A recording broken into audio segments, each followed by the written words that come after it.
Европада дегеле батыш өлкөлөрүндө азыр ар кайсы өлкөлөрдөн келген эмгек мигранттары керекпи? Алардын пайда зыяны тууралуу талкуулар күчөп турган кез. Кыргызстандык мигранттар мисалы Италияда кандай жумуштарда иштешет? Алардын кулк мүнөз, жашоо турмушун миграция кандайча өзгөртүп жатат? Жана тескерисинче, алар Италияга кандай жаңылык, салт санаасын алып келип жатышат? Бүгүнкү берүүбүздө кыргызстандык итальянолорду көргөзөбүз. Анда саякатыбызды баштадык.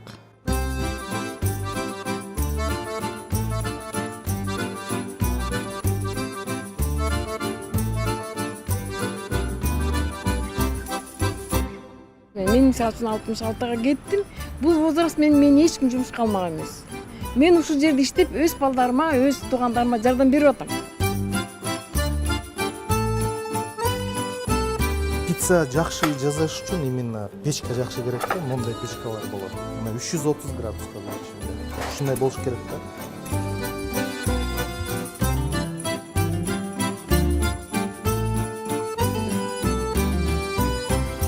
Турган күндөрүндө биякта кыздарга бир лямпа тартып кеткен семьялар да бар.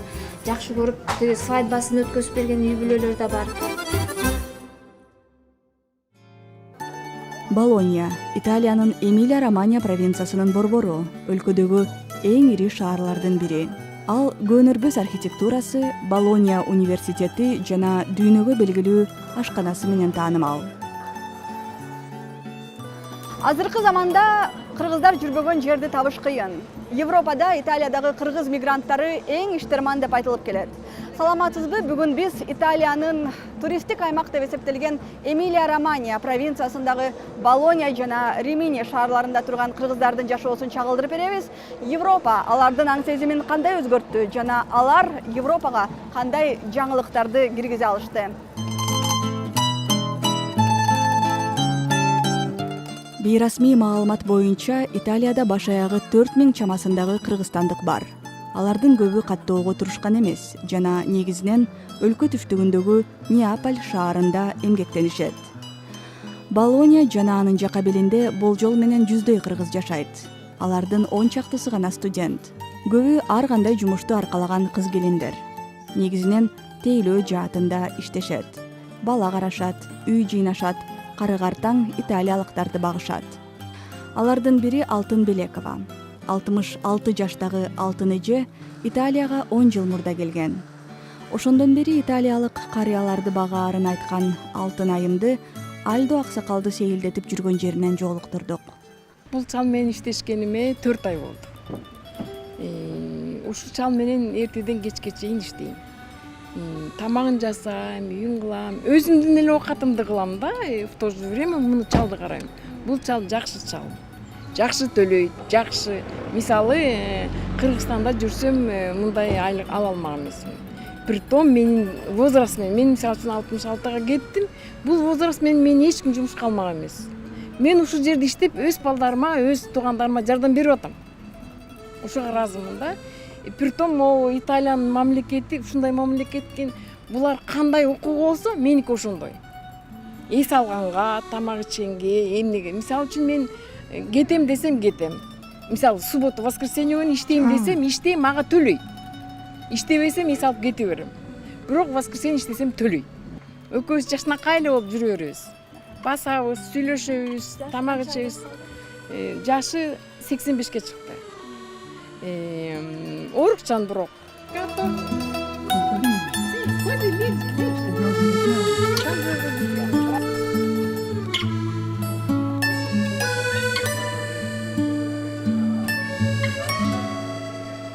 Мектепте иштегем. Өзүм специальность мугалим. Университеттеги инфакты бүткөм.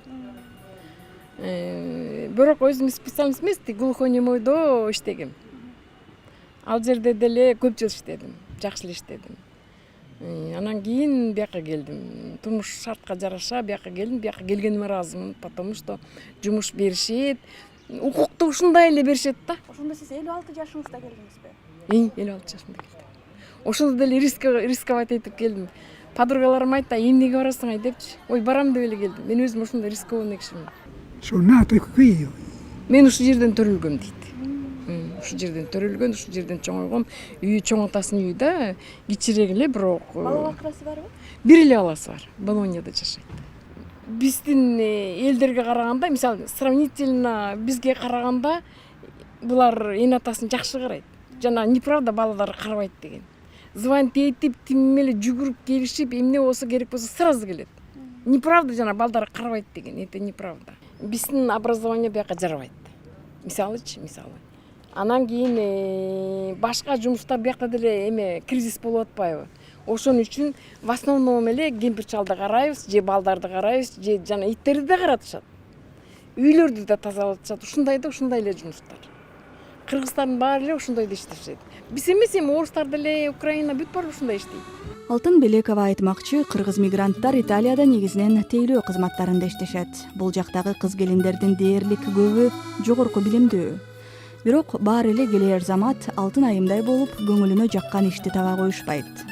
Биз менен жолугушууга келген журтташтар башынан өткөргөн окуяларын ортого салып, мигрант турмушунун өйдө төмөн жактарын кеп салып беришти. Чогулгандардын көбүнүн Италияга келгенине 10 жылдан ашып калыптыр. Италияга же болбосо Европа, башка өлкөгө барса эле эртең менен эрте туруп эле асмандан күн жаагандай эле акча жаап, анан кечигип калгандар акча албай калат экен дегендей эмес. Буяка келгенде маңдай тери менен эрте туруп, жаман сөзүнө башында келген жаман сөз айтып атабы, жакшы сөз айтып түшүнбөйсүң. Кийин түшүнүп калган кезде мүмкүн жооп берип каласың ошол кезде. А азыр, конечно, 10 жылдан ашып кетти. Биякталардын баары тең кандай жаман жумуштарга барышпайт. Өтө жандарын кыйнаган жумушка киришпейбиз эч кимбиз. А башында келгенде, конечно, тил билбейсиң. Баарына макул болот. Документ алгычы, документти күтүп дегендей. Канча жылда ушул Документи ушул келгенде сразу жанакындай закон чыгат деп күтөсүң. Например, мен ушул келгенден кийин эле закон чыгат, вообще келгениме 5 жылдан кийин алдым ошо документ чыгат деп. Адан кийин 2 жыл күттүк. 2 жылдан кийин күтүп азап тозок менен анан ошол документти алып жакшы жумуштарды таап алсаң мүмкүнчүлүктөр бар да ошол. Кыздар айтып кеткендей эле мен 10 жылдан ашып калды келгениме. Биз деген Союздан келип чыкканбыз да, как бы свободно мы себя чувствовали. Бирөөнүн үйүнө келип, бирөөнүн үйүнө окат кылып, бирөөнүн это чисто морально очень тяжело. Когда мне бизге позвонили, мен өкүрүп ыйлагам, честно слово, как это так, я там такая депчи. Тут прихожу кому-то, мне тапочки подай деген сөздү билбейт экен, мне пантофла деген. Подай десе, мен я на него как действительно баран на новый ворот дегенде эле карадым да, что он мне говорит депчи. Оказывается, надо было просто ему тапочки подать. Это очень физически читайсың, но морально это очень низко. Канча деген түндөрдү ыйладык. Канча унижение немелерди көрүп. И потом, когда мне спрашивают тебя, а ты гладить умеешь? Это вообще тебя вниз мондай түсөсүң. А эмне себептен көбү биринчи Неапольго келишет? Наполи деген чоң шаар, жумуш көбүрөөк болот. Анан без документ алат. Закон жок аякта. Көз жумуп ала беришет. Анан кийин айлыгы да аз. Ошого эме кылышат да. Эң аз канча алышат ошондо? Азыр эми 500төн ылдый жок. 500төн анан эң потолок 700 болуш керек, мне кажется. 800, 1000 сом. Эми Самый тили билбегенде 500 болупту. Жалпы айтып келгенде, негизи Наполиде аябай кыргыздар азыр көп. Мен келгенде эле көп болчу, азыр да көп келишип атат. Мигранттар действительно кыйын да болуп калды. Жаман нерселер дагы болот. Жаман эми начар жумуштар дагы болот. Жанагы работодательдер иштетип 1 ай иштетип, 2 ай иштетип акчасын бербей кууп салгандар дагы болот. Кичине кыйналганда, тил билбесең, кечке карап турсаң, анан ошо, конечно, барысы бул психологический атака болуп, анан өздөрүн токтото албай депрессияга кетип, көп кыргыз кыздар кетишкен айылдардын үйлөрүнөчү. Ал ошолор айтышат, силер кыйын экенсиңер, кыйынчылыкта эмес, эми жашоо турмуш баарын үйрөтө туруп адамдарга жакшы жагын да жаман жагын да көрдүк. Азыр конечно бизге айтып турсак, ошол кезде бачым эле өттү, баары эле оңой болду деп атпайбыз, бирок чын менен ушу 10 жылдын ичинде ар бирин жакшылап угуп турсаң, укмуштуудай бир жомоктогудай эле болгон турмуштар өтүп кетти да. Ысыгын да көрдүк, суугун да көрдүк, сыйлаганын да көрдүк. Туулган күндөрүндө биякта кыздарга бриллиант подарок эткен семьялар да бар. Жакшы көрүп свадьбасын өткөзүп берген үй бүлөлөр да бар.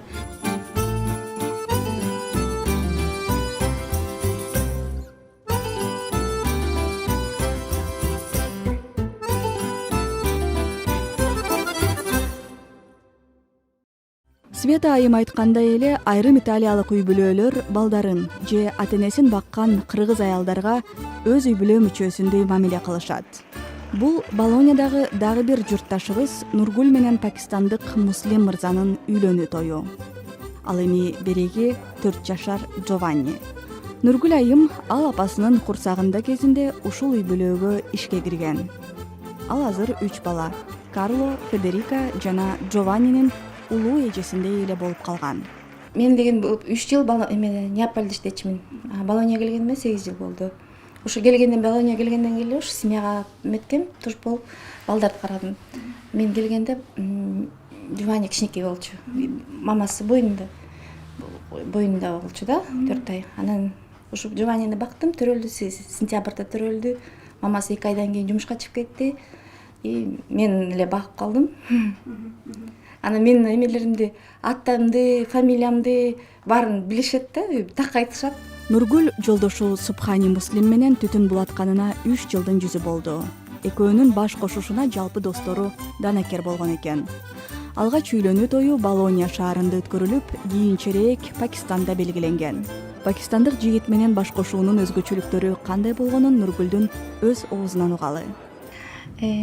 Пакистанга биз үйлөнгөндөн биринчи биякта Болоньядан үйлөндүк. Ата-энем келип, ата-энем менен Европаны кыдырдык, бир туугандарым келди. Жакшы өттү аябай. Анан кийинки сапарды эми Пакистанга кылалы дедик. Анткени ата-энем келгенден кийин ата-энем менен таанышты. Эми Муслимдин өзүнүн бир туугандары менен ата-энеси менен тааныштырам деп. Жакшы адамдар экен, мага абдан жакты, ата-энеси, бир туугандары.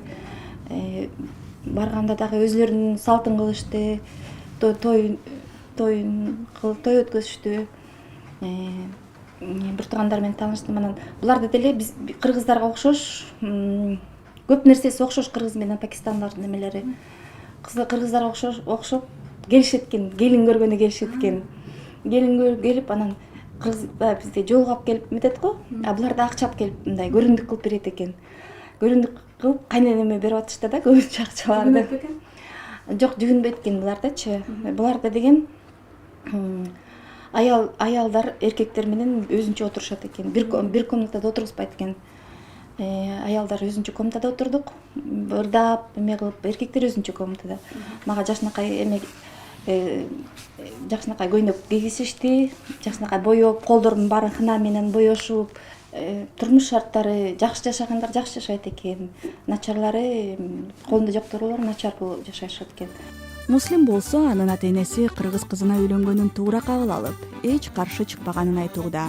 Кыргыз кыздар менен Пакистан кыздары көп жагынан окшош дейт ал. Үйдө биз экөөбүз тең бири-бирибизге жардам беребиз. Эгер келинчегим иштебей үйдө болсо, ал үй жумуштарын өзү бүтүрөт. Ал бошобой жатса, мен баардык жоопкерчиликти алып эле, тамагын да жасап, баардыгын кылып коёмун. Көп жактар менен кыргыз кыздар жана биздин кыздар да бири-бирине окшош болушат.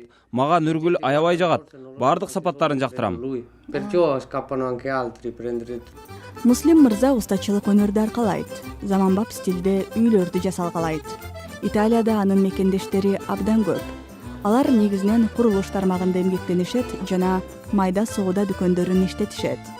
Ал эми Италияда кыргыз азаматтарын өтө сейрек кездештиресиң. Анын да сырын сурадык.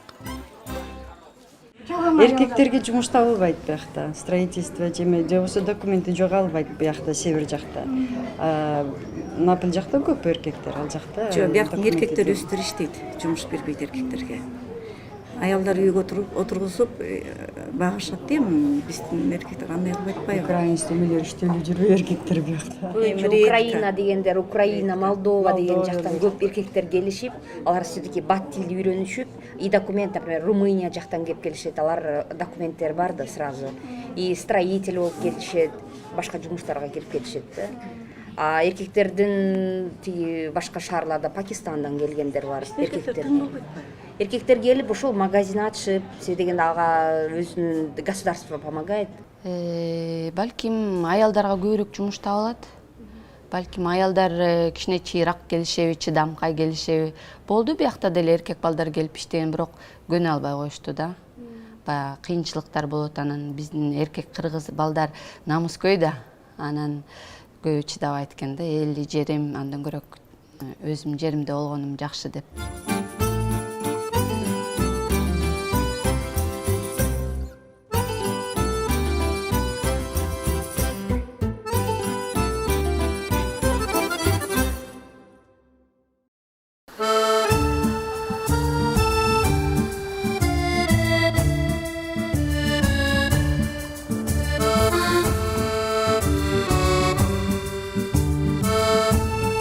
Кантсе да бул жактагы атаандаштыкка туруштук берип, өз жолун таап иштеп, бекем орун очок алып калган кыргыз жигиттер да бар.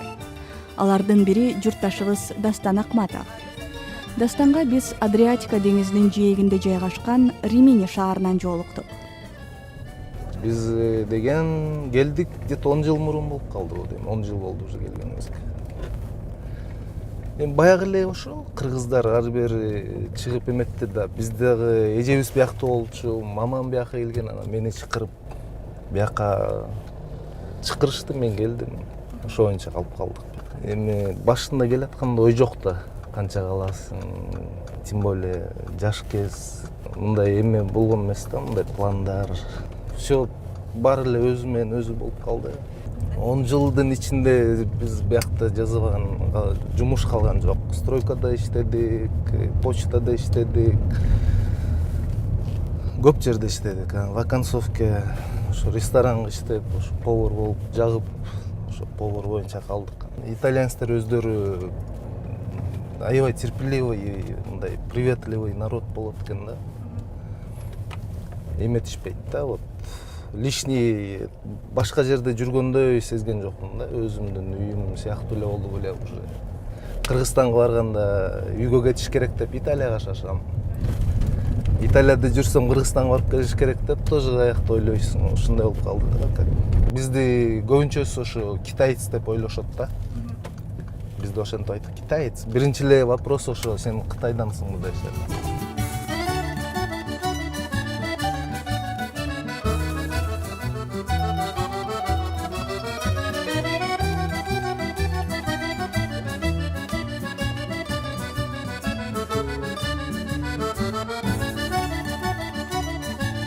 Жашоосунда чоң бурулуш болбогондо Дастан да балким көптөрдөй болуп чыдабай кетип калмак.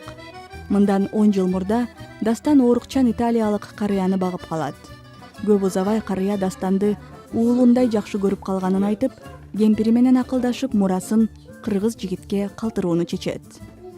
Карыянын көз өткөндөн кийин кемпири Ингрид Дастанга мурасты өткөрүп берейин десе, ал мыйзамсыз иштеген мигрант болгондуктан мүмкүн эмес болуп чыгат. Ошондо Ингрид Дастанды мыйзамдуу түрдө бала кылып алууну чечет. Дастан азыр кыздары Айлин, Дари, жубайы Надира жана апасы Ингрид болуп, Римини шаарынан 30 чакырымдай алыстыкта жайгашкан кыштакта турушат. Өзү Сан-Маринодагы ресторандардын биринде ашпозчу болуп иштейт. Установление кылып, ошо боюнча калдык да. Демек азыр апаңыз бар, экинчи апаңыз. Экинчи немис апабыз бар. Бул кыздар бабушка деп айтышат алар да. Өзүм болсо повар болуп иштейм, как обычно жизнь идет своим чередом дегендей. Немис апаңыз сизге болгон мамилеси кандай? Уулундай элеби? Уулундай карайт да. Жакшы мамилеси. Уулунан да кандай дечи эле артыгыраак ого. Аябай мындай сүйүүнү энесинин баласына ушундай катуу сүйүүнү мен негизи мындай мурун көп байкаган эмесмин. Азыр вот жасаган иштери ошого неметет да, ошону көрсөтөт. Ушунчалык чын дүйнөсү менен, ушунчалык таза жүрөгү менен сүйөт да. Тиги күйөөм ушундай неметкен атат, мени усыновление кылган атат. Немет кандай деп ойлойсуң дегенде мен башында коркком. Кандай болот, эмне кылабыз деп. Анын турмуш өзү эле баарыбызды ордордуна коюштурат экен да. Ошондо азыр мындай мамилесин карасам, неберелерин да аябай жакшы көрөт. Мага да мамилеси аябай жакшы да, мындай. Бул немис апабыз менен биз подружкадайбыз. Көз бир тияка бияка басып, мындай мамилебиз аябай эркин, аябай. Бирибизди жакшы түшүнөбүз. Ошондо канча жашыңызда экинчи апалы болдуңуз? Ошондо деген канча болуп калды? Ошондо азыр где-то 34 жаштарымда усыновление кылды. И процесс болуу где-то 1 жылдын ичинде бүттү да, процесс усыновления. Негизи мындай чоңоюп калган баланы ошондой асырап алуу бул процесс кыйын эле болсо керек.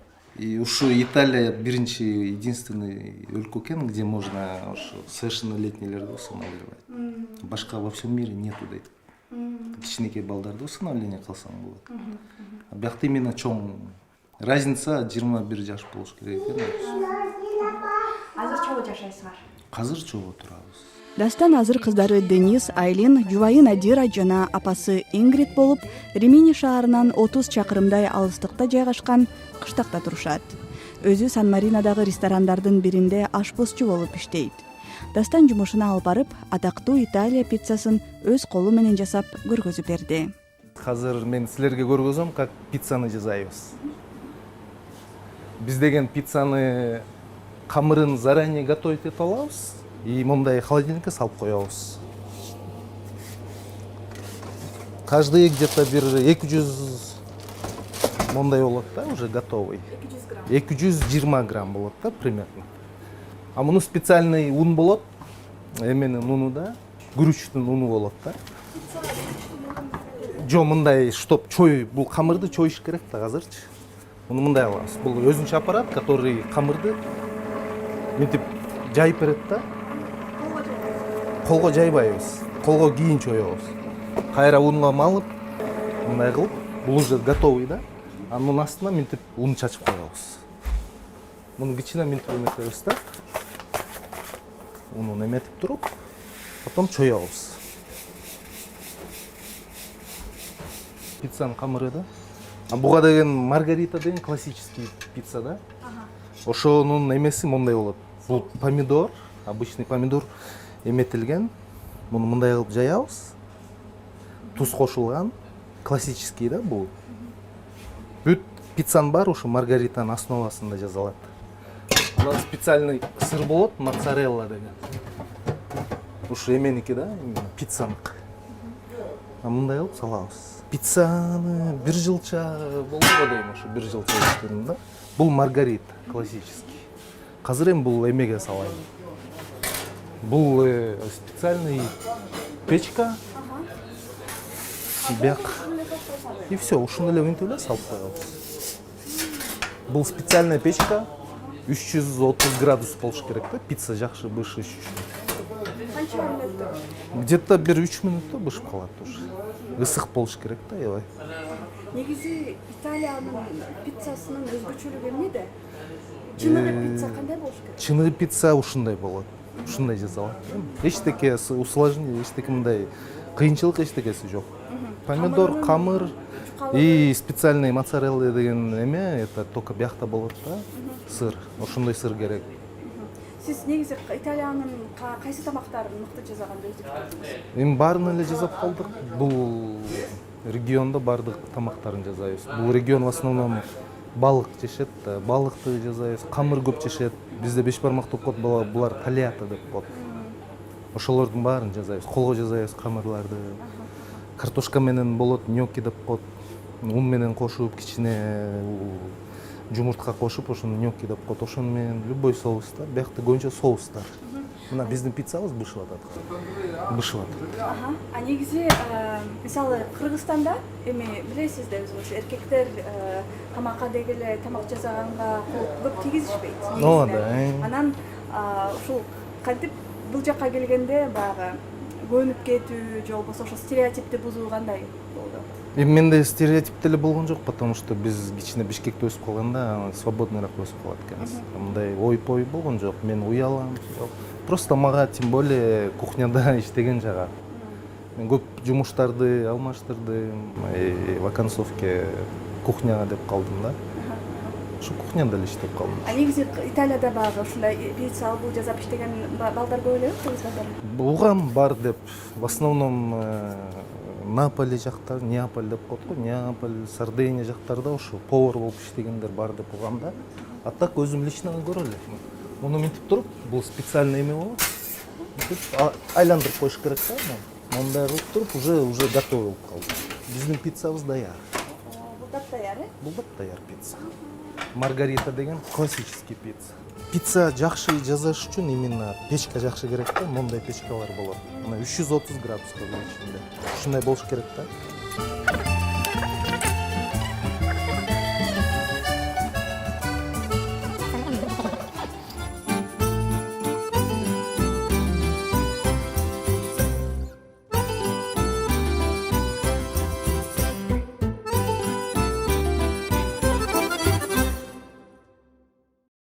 Ошентсе да, азыр Италияда кыргыз кыздары эмгекчилдиги, чынчылдыгы менен башкалардан айырмаланып, кыргыздар тууралуу жакшы көз карашты жаратканына сыймыктанышат. Италияда азыр бардык эле баягы теле кызматында болуп аткандан кийин биринчи орунда бул жакта постоянно филиппиндер болуп келген экен да, теле кызматында. Анткени алар бат иштейт, көпсө сүйлөбөйт, неме болуп. Анан кийин Украин орустар, бирок ошо Украин орустардын рыногунан дагы кыргыздар өттү деп айтсам болот. Анткени өзүнүн жанагындай эмгекчилдиги менен. Биздин кандай десек, бул кийингенибиз, боенгонубуз, ушунун баары влиять этет. Биринчи эле үйгө киргенде биздин кыргыз кыздарды байкасаңар, башка мисалы Африкадан же болбосо Филиппин же тияктан келгендерге салыштырмалуу. Украина. Мисалы Украина эми, конечно, эми көбүнчөсүн Украинаныкы айылдан келгендер көп да, без образования. Мисалы Самаринада айтышат, мындан 10-15 жыл мурун жалаң с высшим образованием келишкен. А в последнее время что-то көп айылдан, вот именно Украинанын айылдарынан келгендер. Ошого бизди салыштырмат да, силердин маданиятыңар, силердин билимиңер, силердин менталитетиңер, силердин манераларыңар сразу эле выделяется депчи. Анан биздин кыздардын көбүнчөсүнүн баары экинчи тилде сүйлөшөт, англисче сүйлөшөт, французча сүйлөгөн кыздарыбыз бар. Көп кыздардын баары шахмат ойношот. Мисалы, мен өзүм ошол отурганда сеньора менен постоянно шахмат ойночубуз. Анан бирок итальянецтер көп шахмат ойношпойт. Анан айтат, редко когда аялдар шахмат ойношот деп. Ошол анан биздин кыздар эмне азыр көбүнчөсүн ошо компания кылганда эме кылышат. Политиканы көп жакшы түшүнүшөт биздин кыздар. Культураны жакшы түшүнүшөт, музыканы жакшы түшүнүшөт. И когда ошол үйдө ошол диалогду кармасаң, алар, конечно, сенин жөнүндө жакшы мнение болушат. И сага башкача мамиле кылышат.